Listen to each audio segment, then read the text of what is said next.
Are you a new YouTuber who wants to know exactly what you should do and the things you should stay away from to make sure that you see the growth that you want to see on your YouTube channel? If that is you, make sure you stay tuned.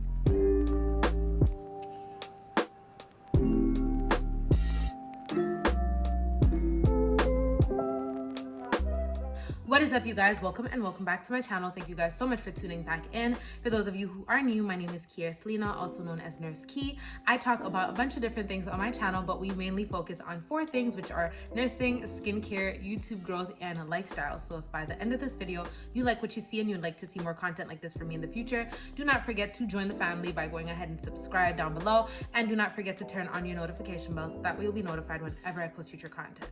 All right, so I don't want to make this video too long. I really want us to jump right into it. And as you guys saw in the title, today's video is going to be all about the things that I wish I knew as a new YouTuber. I'm seeing so many people reaching out to me saying that they're starting their channels and they kind of want to know the mistakes that I've made, the things that I've learned, so that they can kind of avoid those things and stick to the things that they should do so that they can see that growth that they want to see in their channel. 10 things I wish I knew before starting my YouTube channel. The first thing I wish I knew is how important staying organized is. I was very disorganized when I first started my channel. I didn't have an upload schedule. I was just uploading on the fly whenever I felt like it, and that kind of affected my channel in the beginning, right? As soon as I started picking up and I actually made an upload schedule, which at the time, I think when I first started my channel, for the first 3 weeks, I was kind of just uploading whatever I wanted, and then I actually started sticking to an upload schedule, which I believe was 3 times a week or more if I could. Making an upload schedule will keep you organized, and another thing it can do is generate more views for you because your subscribers will actually know when to look out for new content. Creating an upload schedule and sticking to it will also make sure that you're putting out consistent content, which is also really good for you because it'll make it more likely for people to find you. The more videos you have, the more likely people are to stumble across your channel, whereas the less videos you have, the harder it is for people to find you. Another tip that goes along with the first tip, which is staying organized, is pre-recording your videos. So let's say your upload schedule is Tuesdays and Thursdays. What you can do is pick a day during the week, like for example, a Sunday, where you are going to use that entire Sunday to make your video for Tuesday and for Thursday. That way it is out of the way and it is already done. So once you already have it recorded and on your phone, you have from Sunday to Tuesday to record your Tuesday video. And then you also have more days in the week so you can actually take your time or whatever, edit and optimize and make sure everything is good for Thursday's video. This is also going to help you stay consistent because a lot of people reach out to me asking me how to stay consistent. This is definitely a key gem if consistency is something that you struggle with, making sure that you have an upload schedule and that you stick to it. But to help you stick to it, making sure that you pre-record your videos and have them out the way so that you can edit and optimize them and have them ready to go for your upload schedule. The third thing I wish I knew when starting my YouTube channel is how important it is to use copyright-free music, right? I know a lot of us want to use all these fun new hit songs and stuff in our vlogs to make our videos a lot more interesting. Don't get me wrong, I know they do. I know they can help out a lot. But one thing that you need to know is that using non-copyright free music will demonetize your video and prohibit you from ever earning any income on that video. So make sure that you are using copyright free music. I believe for non-copyright free music, you can use it for up to 10 or 20 seconds in a video before they demonetize your video, but that can get a little bit tricky, so I just stay away from non-copyright free music altogether. Another thing that's really important to know about non-copyright free music is that you want to make sure that you're getting your copyright free music from websites or YouTube channels that are dedicated to that.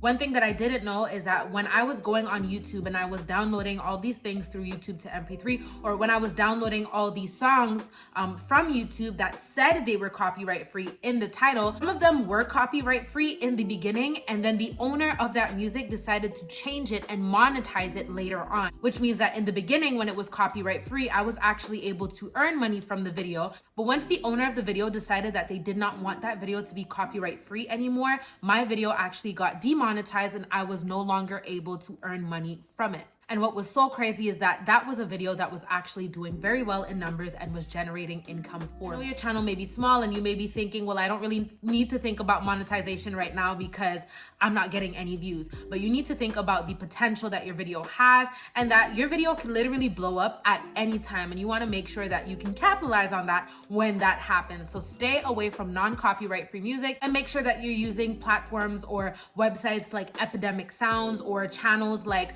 No Copyright copyright-free music here on YouTube, where there is no doubt at all that the music will stay copyright-free and you won't have to worry about demonetization in the future. Another thing I wish I knew as a new YouTuber is how much people hate hearing you talk, okay? The ums and the rambling and the, you know, the big old speech in the beginning of a video before the actual video starts is not what people want to see. People do not want to hear you ramble. They do not want to hear you go around and around in circles. They want you to get to the point, and that is why it's so important to structure your videos before you even go in front of the camera. Make sure that you know what you want to talk about, that you have clear points that you want to speak about, so that you're not just sitting in front of the camera speaking off the top of your head. And make sure that your video is clean, that you're not rambling about too much, that your video is well structured, and that you get to the point as quickly as possible. The quicker you get to the point, the better for you and the more retention time you will have. Another thing I wish I knew as a new YouTuber was how important it is to use the tools that are given to you.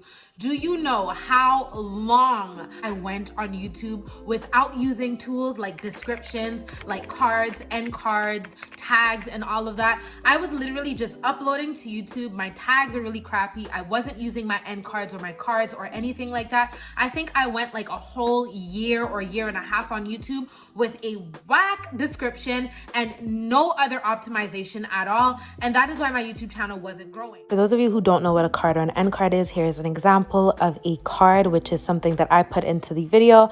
And this is basically a little pop-up suggesting another video that is kind of related to the one that they're watching, just so that they can go watch that video or that playlist instead of clicking off. And this helps a lot with watch time. And this is what an end card would look like, also suggesting other videos that your viewers may like.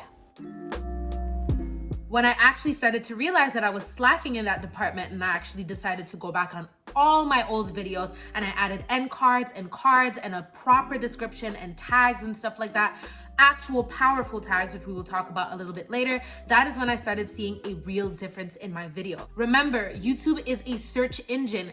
YouTube cannot know what your video is about unless you tell it what your video is about. And the only way YouTube can know and understand exactly what your video is about is if you are utilizing your description section and your tags properly. And another way to get more views on your other videos is making sure that you use your card and your end card section to suggest other videos that you think your subscribers will be interested in. That way they can click on it and go automatically to that other video. The next thing I wish I knew as a new YouTuber is how important it is to use the opportunity to promote your other social media platforms.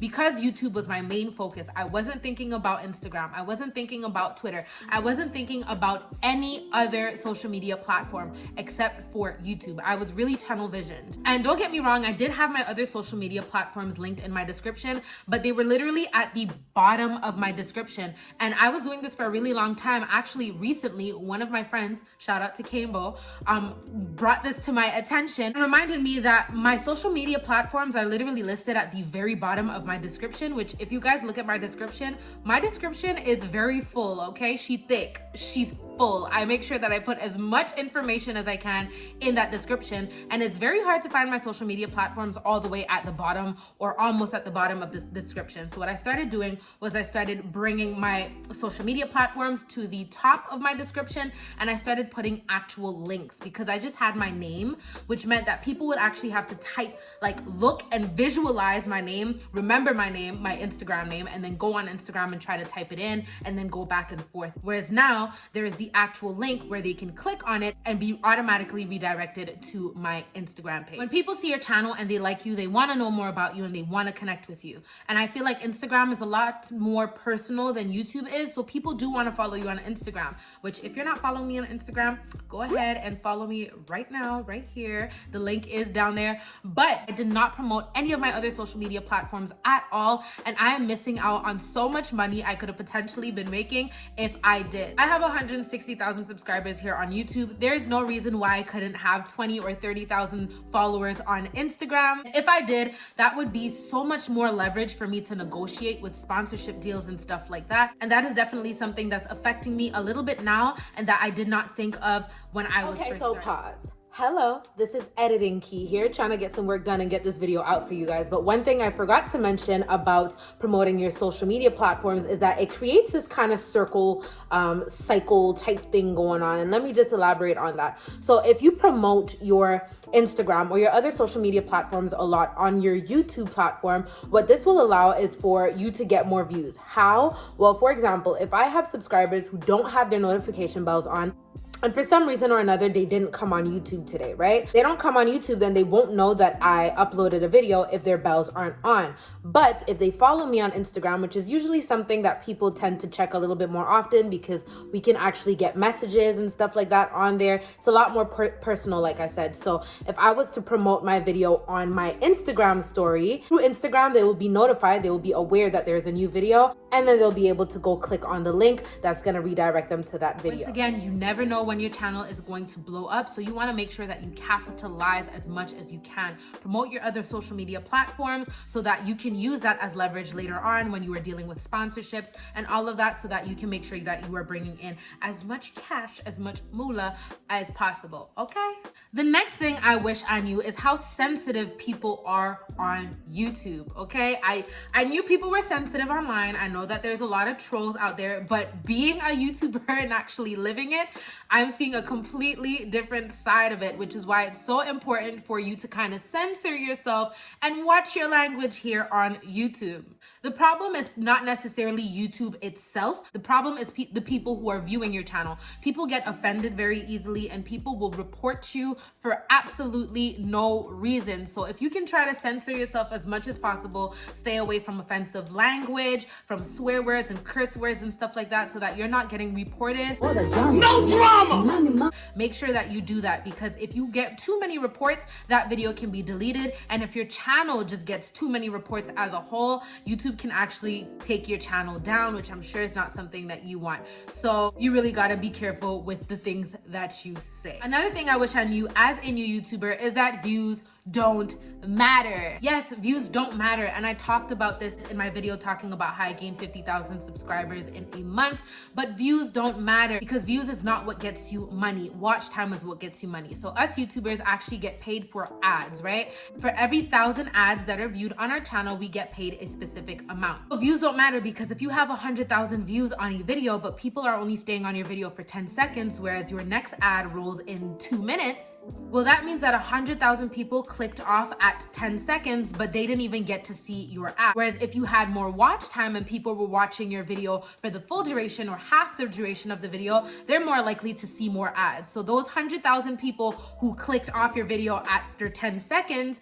if they had stayed on your video for a total of 2 minutes and they had all went through the ad that was at the 2-minute mark, you would have made a lot more money. So views do not matter. Watch time matters. The more watch time you have, the more it tells the YouTube algorithm that people actually like your video. So the more the YouTube algorithm will push your video out and put it in front of people so that you can get more views. But the more watch time you have, the more ads are seen, and the more ads are seen, the more money you make. That is how we get paid. We do not get paid for views. Do not focus too much on the outcome.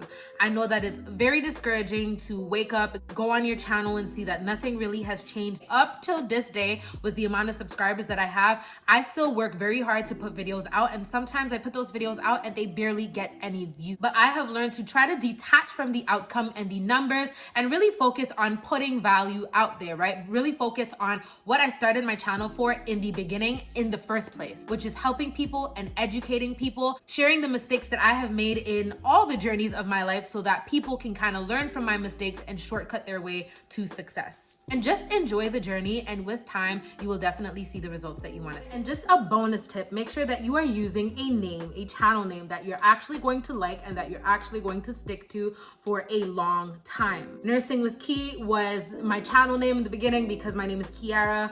People call me Key, and the whole nursing thing because I'm a nurse. And when I started my channel, I was in nursing school and kind of documenting my journey as a nursing student who was working as a nursing assistant, and then, me graduating and actually getting to the field and working independently as a nurse. But now that I'm starting to branch out into other things, I'm starting to realize that the nursing with Key thing is not really sticking as much as I would have liked for it to. You know, like nursing has absolutely nothing to do with YouTube growth. So I'm kind of wishing that I had just stuck to my actual name, which is Kiara Selena, as a channel name. But make sure that you're choosing a channel name that you actually like and that's going to stick with you for a long time. And if you do not have any names in mind, literally just use your name. Do you have any additional tips that you would like to add? If you do, don't forget to leave them down in the comments below. All right, guys, so that is it for today's video. I really hope you guys enjoyed it. If you did, go ahead and let me know down in the comments, as well as leave me a like. Go ahead and leave me a like, even if you don't have the time to leave me a comment. A like can help me so much with this complicated YouTube algorithm. If you guys are new to the channel and you would like to see more content like this from me in the future, do not forget to go ahead and join the family by subscribing down below, as well as turning on your notification bells. And I hope to see you all in my next one. Thank you guys so much for watching. Bye.